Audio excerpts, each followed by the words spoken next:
ஸ்ரீ ஸ்ரீ பரமஹம்ச யோகானந்தர் ஆன்ம அனுபூதிக்கான பயணம். உண்மை என்பது என்ன?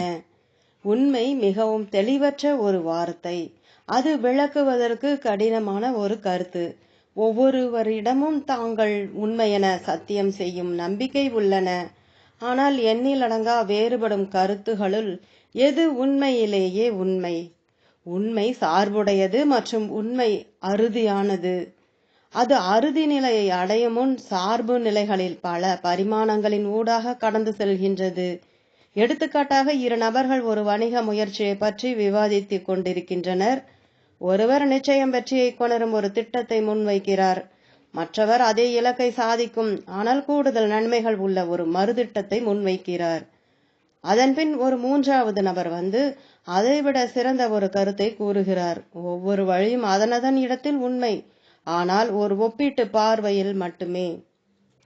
நிலையான மகிழ்ச்சியை அளிப்பது எதுவோ அதுவே உண்மை.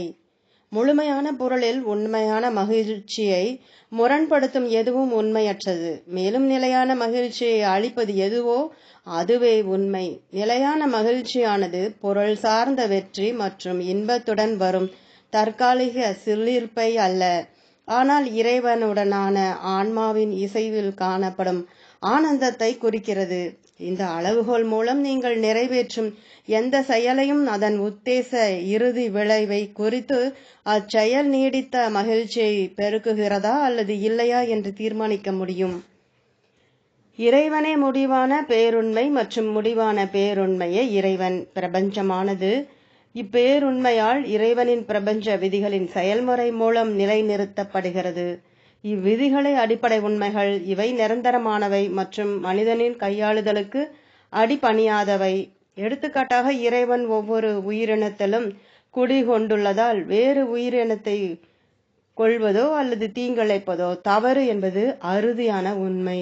எனினும் ஒப்பீட்டு பார்வையில் ஒரு தீயவரிடமிருந்து அப்பாவியை பாதுகாக்க பலத்தை உபயோகிப்பதோ அல்லது ஓர் உயர்நிலை உயிரை காப்பாற்ற கீழ்நிலை உயிரை கொள்வதோ இரண்டு தீமைகளில் குறைவான தீமையாக இருக்கலாம். ஆனால் காரணமில்லாமல் கொள்வது தவறு. பிரபஞ்ச விதி என்பது சகிப்புத்தன்மை மற்றும் நட்புறவை பயிற்சி செய்வதை இன்றியமையாததாக்கும். அன்பின் மூலம் வரும் ஒற்றுமையாகும். நீங்கள் உண்மையை கண்டறிய விரும்பினால் உங்களது எண்ணங்களும் செயல்களும் சாசுவதமான தெய்வீக கோட்பாடுகளுக்கு ஏற்ப பொருள் ரீதியாக, அறநெறிய ரீதியாக மற்றும் ஆன்மீக ரீதியாக உண்மையாக இருக்க வேண்டும். உண்மையே இறுதியான பரம்பொருள். அப்பரம்பொருளின் இருப்பு எங்கே கண்டறியப்பட வேண்டும் என்று முதலில் விளக்குகிறேன். மரம், வானம், பறவை, மனிதன் போன்ற அனைத்தும் பேரண்ட பேரறிவு திறத்துடன் இணைக்கப்பட்டிருக்கின்றன. அந்த இணைப்பு அனைத்து இயல் நிகழ்வுகளுக்கும் அடிப்படை இயல்பான பரம்பொருள் என்று அழைக்கப்படுகிறது.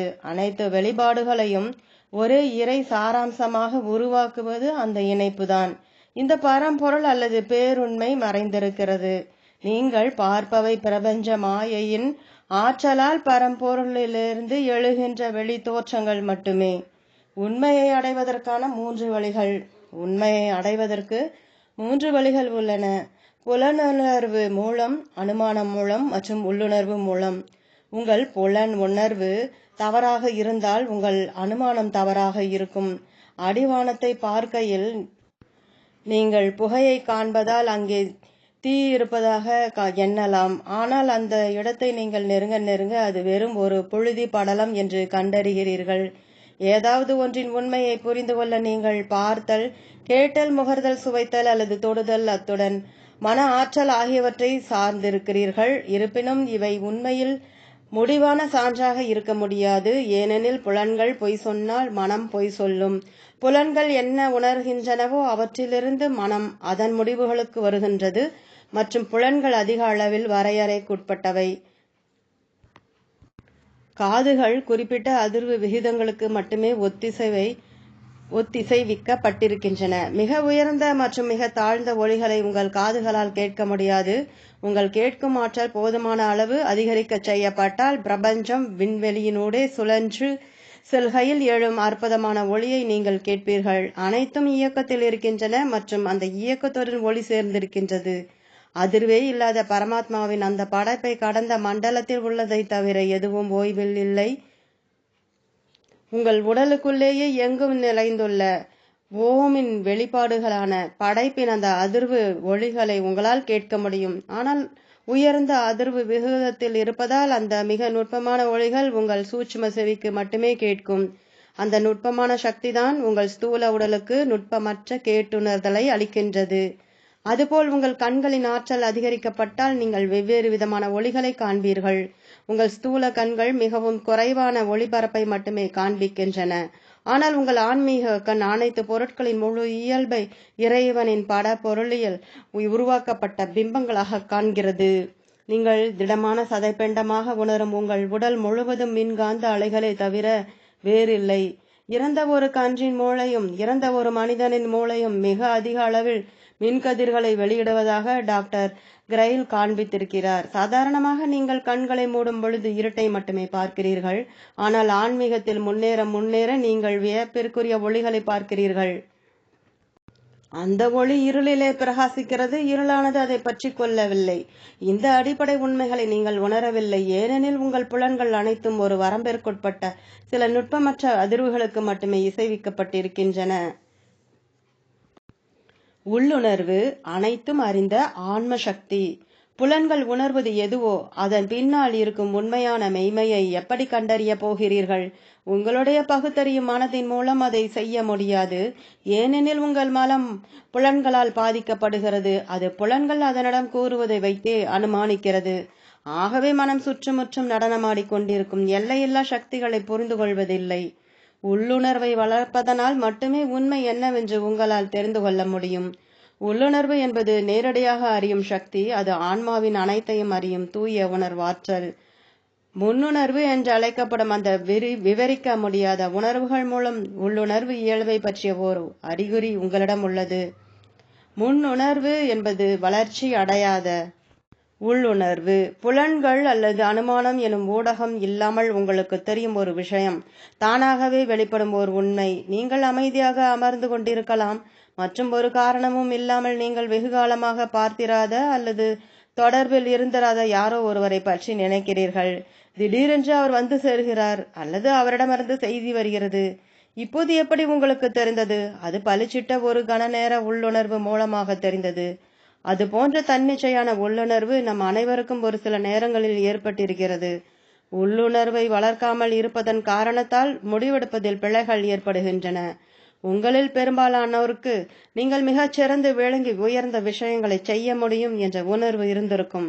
ஆனால் உங்களிடம் உள்ளுணர்வு சக்தி இருந்திராத காரணத்தினால் அந்த ஆற்றல் வளம் பெரும்பாலும் செயலற்ற நிலையில் இருந்திருக்கிறது. முன்னேறுவதற்கும் தவறுகளால் வரும் துன்பத்தை தவிர்ப்பதற்கும் அனைத்திலும் உண்மை என்ன என்று நீங்கள் கண்டறிய வேண்டும். நீங்கள் உங்களது உள்ளுணர்வை வளர்த்தால் மட்டுமே இது சாத்தியம். அதுவே உண்மை. அதனால்தான் நீங்கள் அனைத்திலும் உள்ளுணர்வு சக்தியை வளர்க்கவும் பயன்படுத்தவும் நான் அறிவுறுத்துகிறேன். உங்கள் உறவு முறைகளில், உங்கள் தொழிலில், உங்கள் திருமண வாழ்வில், ஒவ்வொரு துறையிலும் உள்ளுணர்வு இன்றியமையாதது. நீங்கள் உள்ளுணர்வு திறனை வளர்க்காததால் தவறான முடிவுகளை எடுக்கிறீர்கள், தவறான தொழில் கூட்டாளிகளை தேர்ந்தெடுக்கிறீர்கள், தவறான தனிப்பட்ட உறவுகளில் சிக்கிக் கொள்கிறீர்கள்.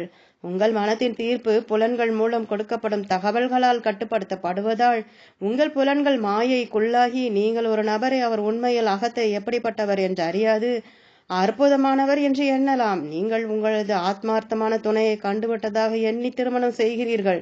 அதன்பின் விவாகரத்தில் முடிவடைகிறீர்கள்.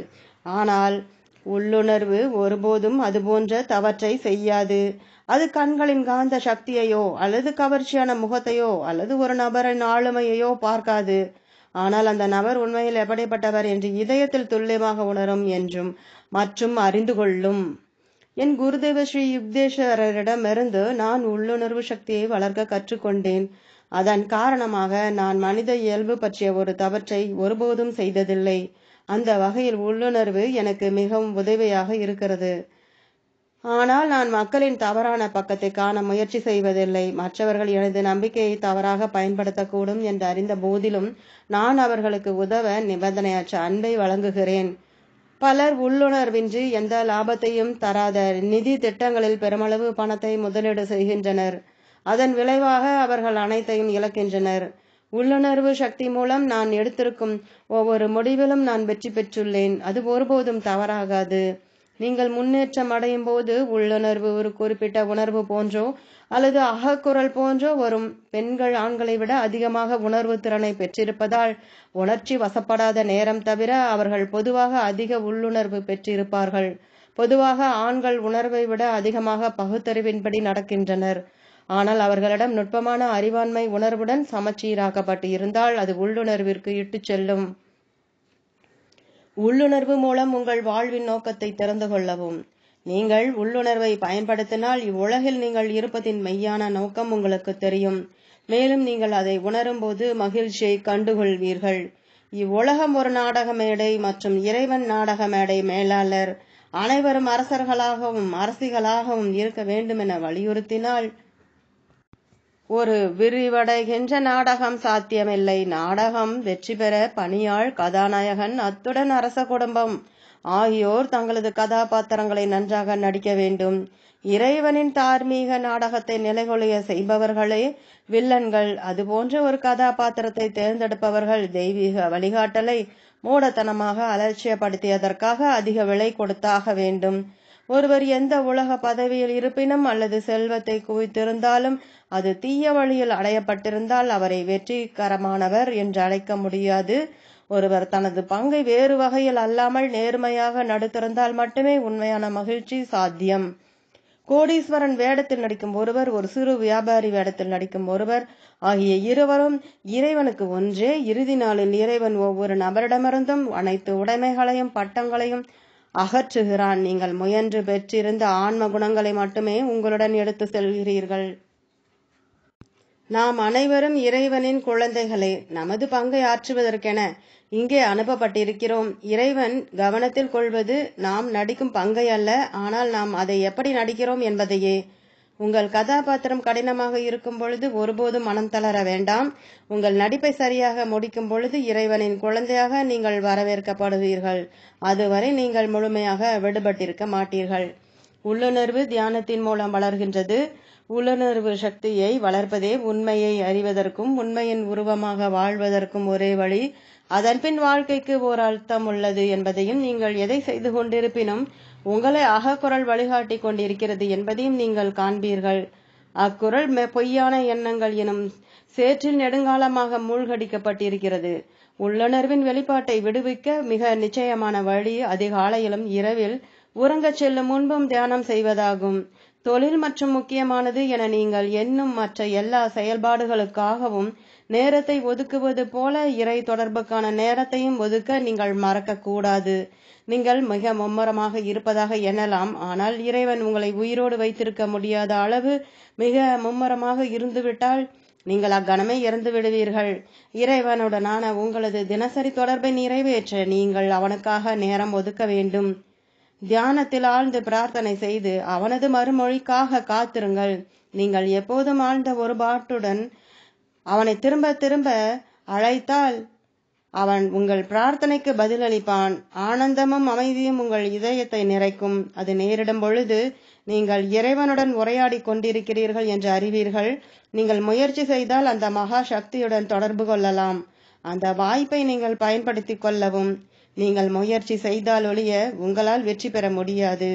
நீங்கள் உங்கள் வாழ்க்கையை இடையறாத மனக்கிளர்ச்சியில் கழித்தால் உண்மையான மகிழ்ச்சியை நீங்கள் ஒருபோதும் அறிய மாட்டீர்கள். எளிமையாக வாழுங்கள். வாழ்வை மேலும் சுலபமாக எடுத்துக்கொள்ளுங்கள். சிந்திக்கவும் சுய பரிசோதனை செய்யவும் உங்களுக்கே நேரம் அளித்துக் கொள்வதில்தான் மகிழ்ச்சி இருக்கிறது. அவ்வப்போது தனிமையில் மௌனத்தில் இருங்கள். வானொலி எப்போதும் ஒலித்து கொண்டிருந்தாலோ அல்லது மற்ற தூண்டுதல்கள் தொடர்ச்சியாக புலன்களை தாக்கி கொண்டிருந்தாலோ அது நரம்புகளை பாதித்து பதற்றத்தை உருவாக்குகிறது. மேலும் மற்றவர்களை சீர்திருத்துவதற்கு பதிலாக முதலில் உங்களை சீர்திருத்திக் கொள்ளுங்கள். வெற்றிக்கான மிகச்சிறந்த சோதனை களம் உங்களது சொந்த வீடே. நீங்கள் வீட்டில் ஒரு தேவதை என்றால் உங்களால் எங்கும் தேவதையாக இருக்க முடியும். உங்கள் குரலின் இனிமை, உங்கள் நடத்தையின் அமைதி வேறெந்த இடத்தை காட்டிலும் உங்கள் சொந்த வீட்டில் அதிகம் தேவைப்படுகிறது. ஒருபோதும் தோல்வியுறாத ஆற்றலை முயற்சி செய்து பெறவும். நீங்கள் இறைவனுடன் தொடர்பு கொள்ளும் போது உண்மையின் உள்ளுணர்வு பூர்வமான புரிதல் நீங்கள் செய்யும் அனைத்திலும் உங்களுக்கு வழிகாட்டும். 7 வருடங்களுக்கு முன் நான் ஒரு வண்டியில் சமுத்திரத்தை நோக்கிய இந்த இடத்திற்கு என்சினிடஸ் வந்து இங்கு ஒரு நாள் ஒரு சிறந்த இடம் இருக்கும் என்று நான் உணர்கிறேன் என்றேன். இன்று இதே இடத்தில் நமது ஆலயமும் ஆசிரமம் உள்ளன. இறைவனுக்கான மிக அழகிய இடம். இம்மையத்தின் நோக்கம் இது நீங்கள் இறைவனுடன் தொடர்பு கொள்ள முடிகின்ற, இறைவனை உணர்ந்து அனுபவிக்க முடிகின்ற ஓர் இடமாக இருக்கும் என்பதே. உங்களை ஒருபோதும் தோல்வியுற செய்யாத அச்சக்தியை ஏன் உணர்வு பூர்வமாக முயற்சி செய்து பெறக்கூடாது? உங்களுக்குள்ளேயே அம்மகா சக்தியை உணர்ந்தறியுங்கள். நான் எப்பொழுதும் இறை தொடர்பில் இருக்கிறேன் மற்றும் அவனது சக்தியில் தம்மை செறிவூட்டிக் கொள்வதற்காக உண்மையான பக்தர்களை மட்டுமே நான் தேடுகிறேன். உங்கள் வாழ்வை முழுமையடைய செய்யவும், உங்கள் ஆரோக்கியத்தை பிரபஞ்ச சக்தியினால் நிறைந்திருக்க செய்யவும், உங்கள் மனதை ஒருமுகப்பாட்டின் குவிக்கப்பட்ட தெளிவுடன் முனப்படைய செய்யவும் அந்த மகா சக்தி அனைத்திலும் செயல்படுவதை நீங்கள் காண்பீர்கள். உங்கள் ஆன்மாவானது இறைவனின் தவறாத எப்பொழுதும் வழிகாட்டும் உண்மை மற்றும் ஞானத்தை ஏற்கும் இடம் என்று நீங்கள் உணர்ந்தறிவீர்கள். இறைவன் ஆரோக்கியம், வளமை, விவேகம் மற்றும் நிரந்தர ஆனந்தத்தின் ரூட் ஆவான். அவன் நம் இறை தொடர்பினால் நமது வாழ்வை முழுமையடைய செய்கிறோம். அவனின்றி வாழ்வு முழுமையற்றது. உங்களுக்கு வாழ்வு, வலிமை, விவேகம் ஆகியவற்றை அளிக்கும் எல்லாம் வல்ல மகா சக்தியின் மீது உங்களது கவனத்தை செலுத்துங்கள். இடைவிடா உண்மை உங்கள் மனதினுள், இடைவிடா வலிமை உங்கள் உடலினுள் மற்றும் இடைவிடா ஆனந்தம் உங்கள் ஆன்மாவினுள் பாய வேண்டும் என்று பிரார்த்தனை செய்யுங்கள். மூடிய கண்களின் இருட்டிற்கு நேர் பின்னால் பிரபஞ்சத்தின் அற்புத ஆற்றல்கள் உள்ளன. அனைத்து சிறந்த மகான்களும் உள்ளனர் மற்றும் ஆனந்தமாகிய இறைவனின் முடிவற்ற தன்மை உள்ளது.